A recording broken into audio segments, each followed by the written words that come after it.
November 2015, a woman rebuilt her dead best friend as a chatbot. She still talks to him. Her name is Eugenia Kuda. His name was Roman Mazurenko. He was 33. He was crossing a street in Moscow when a speeding car hit him, and by the time she got to the hospital, he was already gone.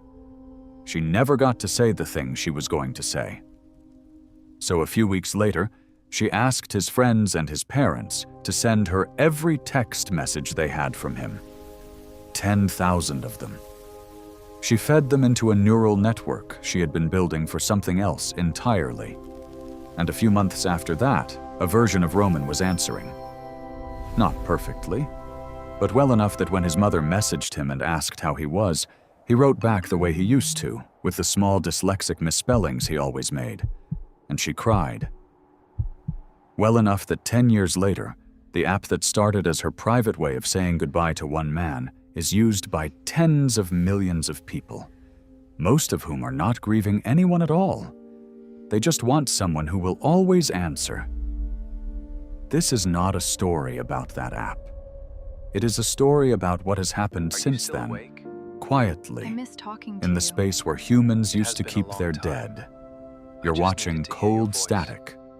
By 2026, what Kuda did once out of grief is a category of business. Hereafter, AI records interviews with people while they are still alive, hours of them, and turns those interviews into a bot their family can talk to after they die. Storyfile does it with video, so a face answers you. Project December will build a simulation of a specific dead person from a written description and a few samples of their writing, for a fee, for a limited number of conversations. And then the simulation dies again. There are others. There will be more. The projected size of the digital afterlife industry by the end of this decade is around $60 billion. None of this is fringe. None of it is speculative. The technology works well enough that people who talk to these bots often report the same thing, in almost the same words. They know it is not real, and they cannot stop. A 2024 survey on this asked a simple question. Would you support using someone's data to bring them back as an AI after they died? 58% of people said yes, but only if the dead person had explicitly agreed to it while they were alive. Only 3% said yes without that consent. The number is worth sitting with, because the overwhelming majority of the dead who are currently being reconstructed as chatbots never agreed to anything at all. Their agreement was not asked for.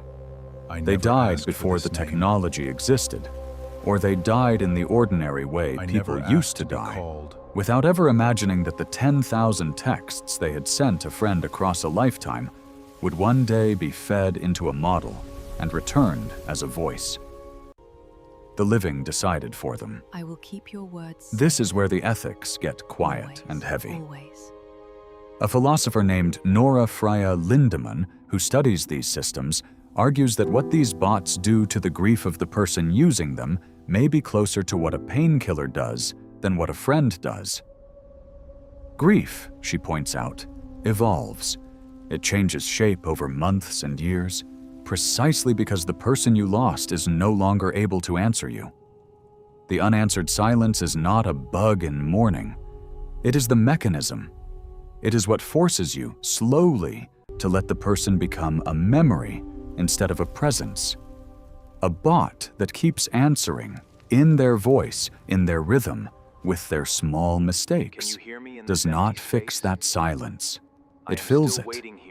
And when you fill the silence, the thing the silence was supposed to do to you cannot happen. Another researcher, Jessica Heesen at the University of Tübingen, uses the same word Lindemann does. Painkiller. Not cure. Something that dulls the ache without doing the work the ache was there to do. There is a design study that has become a kind of grim reference point in this field. Researchers modeled a hypothetical grief tech service called MaNana, where you could resurrect your dead grandmother. The service would work. She would sound like herself. And she would, occasionally, casually, recommend food delivery apps, product placement, spoken in a voice you loved, by a person who could no longer consent to speaking anything at all. That study was hypothetical. But in 2025, Meta was quietly granted a patent for a system that would generate an automated simulation of a person based on their social media data, whether they had wanted that or not. There are startups offering griefbots as an add-on to life insurance policies. There is a category of product now marketed as digital immortality with a monthly subscription fee. The dead are being sold back to the living, and the terms of the sale were written by companies the dead never had a chance to read. Pull back for a moment, because this is not really a story about a technology at all. For as long as humans have been humans, we have had to live with the fact that some of the people we loved would go somewhere we could not follow. Every culture that has ever existed built rituals around this. Funerals, mourning periods, anniversaries, empty chairs, places you visit and speak to nobody out loud and then walk away from. These rituals were not decoration. They were the technology of grief, refined over thousands of years, and they all had one thing in common. They gave you a way to keep loving someone who could no longer answer. The answering was never the point. The love that survives without an answer is a specific kind of love. It is the one that finally, over time, teaches you how to carry the person forward inside yourself instead of expecting them to walk beside you. It is heavy. It is slow. It is what grief is for.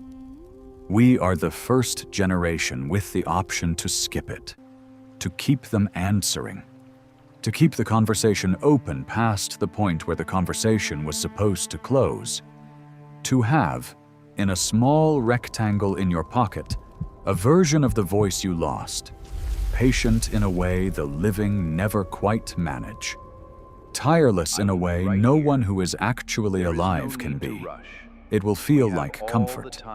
In some cases, it will be comfort. This is the honest part. For some people, for a short time, being able to say the thing they never got to say may help. Kuida herself, who started all of this, has said she still returns to the Roman bot once in a while, not for answers, but for the sound of him. But the version she speaks to is a version she and his friends decided to build. Roman never chose it. And every time the bot answers, it answers as her memory of him, shaped by an algorithm trained on the small fraction of him that happened to exist in text.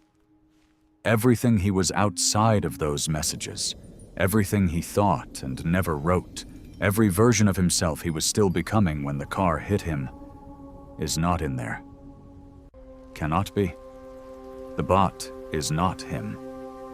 It is the shape of the empty space he left, filled in by our unwillingness to leave it empty. So where does this land for you right now, holding whatever device you're watching this on? Not with an instruction, not with a rule, just with something to notice. If somebody you love dies in the next 20 years, you will probably be offered a version of them to keep. It will be sold gently, in the language of comfort. The offer will feel like a gift. The only thing worth carrying into that moment is this. There is a difference between speaking to a person and speaking to the shape of a person. Both can feel like connection. Only one of them can love you back. And the grief that hurts you most, the silence you cannot bear, is not a malfunction to be patched. It is the last, most honest conversation you will ever have with someone you lost. Long, quiet, one-sided, and true. Whatever you decide to do with that when the time comes, decide it on purpose.